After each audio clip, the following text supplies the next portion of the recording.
Hola a tots i a totes, jo sóc la Maria Victòria, alumna del Col·legi Sant Francesc d'Assís, i el curs passat, quan feia tercer, me vaig presentar en el Premi Mestre Rabí i vaig guanyar la categoria d'ESO. Des de l'Ajuntament d'enguany m'han demanat que m'agravi llegint la meva obra perquè no se pot celebrar l'entrega de l'edició dels contes. El meu conte o la meva obra s'anomena El mirall. Aquesta història no comença per hi havia una vegada, ni en un lloc molt llunyà.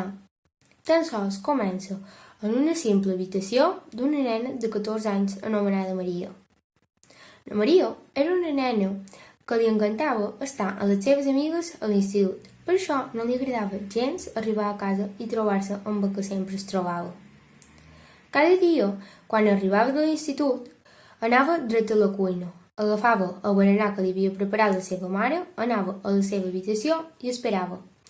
Tan sols esperava fins que passés, mentre ella es submergia en un mar de llàgrimes recordant la tarda anterior. Aquella tarda, però, va ser diferent. La Maria va entrar a la seva habitació i es va trobar un paquet gegant i el va començar a desembolicar. Quan el va tenir obert, va quedar petrificada. Era un mirall enorme. Així, com molt de conte, va intentar col·locar-lo en un buit que hi havia al costat del seu llit. Després, molt contenta, va començar a fer voltes mirant el mirall. De cop i volta, va ensopegar i va caure en terra, però no de la seva habitació, sinó en un sol fred d'un lloc molt fosc. El va aixecar i va començar a córrer i a cantar molt feliç. No sabia el que havia passat, però li era igual. A qualsevol altra persona no li hauria agradat estar allà i intentaria tornar al lloc on estava abans, però ella no. Va trobar un cart, així que va decidir que el regaria a l'aigua de les seves llàgrimes, perquè no tenia res més.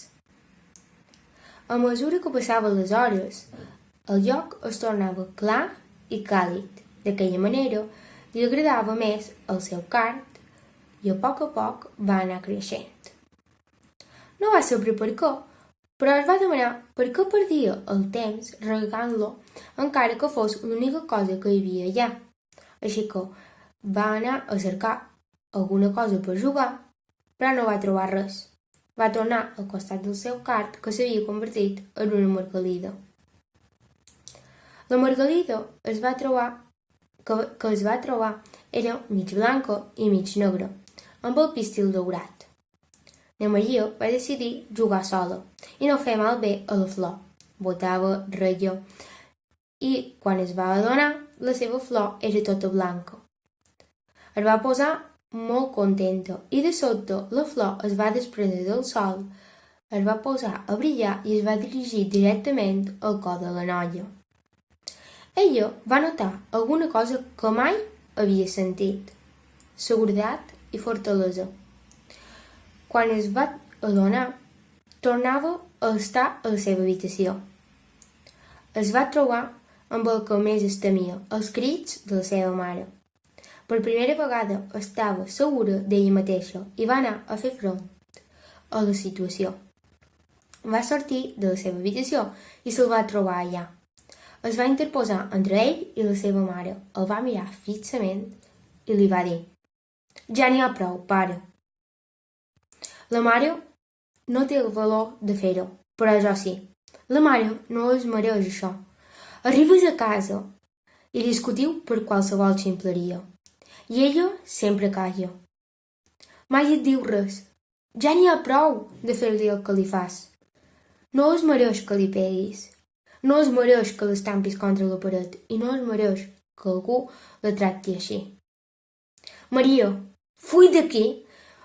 Això són coses de grans. No, no sóc una nena petita. I el qui se n'ha d'anar d'aquí ets tu. Pum! Es va tancar la porta de la casa. Es va girar i el rostre de la seva mare estava ple de llàgrimes. Va anar directe a abraçar-lo i les dues ploraven al terra. La seva mare es lamentava per tot i na Maria la consolava dient-li: «Mare, ja està, no és culpa teva. En aquest moment només has de pensar que no tornarà a molestar-nos. Li hem fet front. Anem a ajudar-nos mútuament a partir d'ara. Entre totes dues poden superar-ho i sempre en tindràs aquí per al que sigui necessari». En aquell instant ho va comprendre tot. El mirall l'havia portada a un lloc fosc, és a dir, al seu problema. Per això no se sentia incòmoda, ja que allí estava tan avesada que ja no li importava. El card formava part del seu problema i les llàgrimes el feien més gran.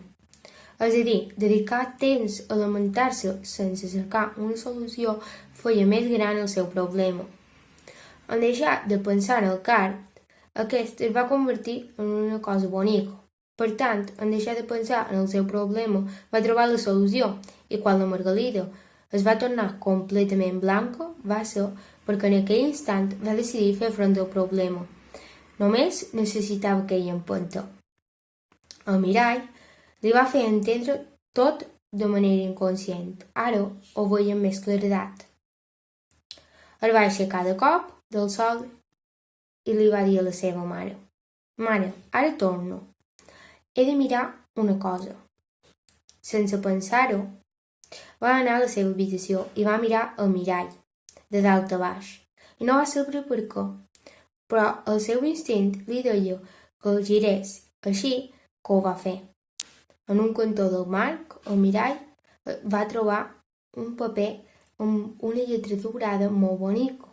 El va agafar i deia: «Un mirall màgic soc, viatjo en el temps, i sense ni tan sols tu saber-ho, la meva ajuda et dono. Puc canviar de lloc i també de forma. En mi, la seva ànima pot trobar qualsevol persona. Si no saps on ets, depèn de la teva voluntat. Si la solució vols trobar, mira dintre i hi trobaràs». Puf! El paper va desaparèixer juntament amb el mirall en acabar de llegir-lo, i a partir d'aquell moment va passar a ser el seu major secret. Moltes gràcies per haver-me escoltat i espero que us hagi agradat, i com podeu haver vist, va de la violència de gènere i que hem de fer front a les nostres inseguretats i problemes. Una ferrada molt forta.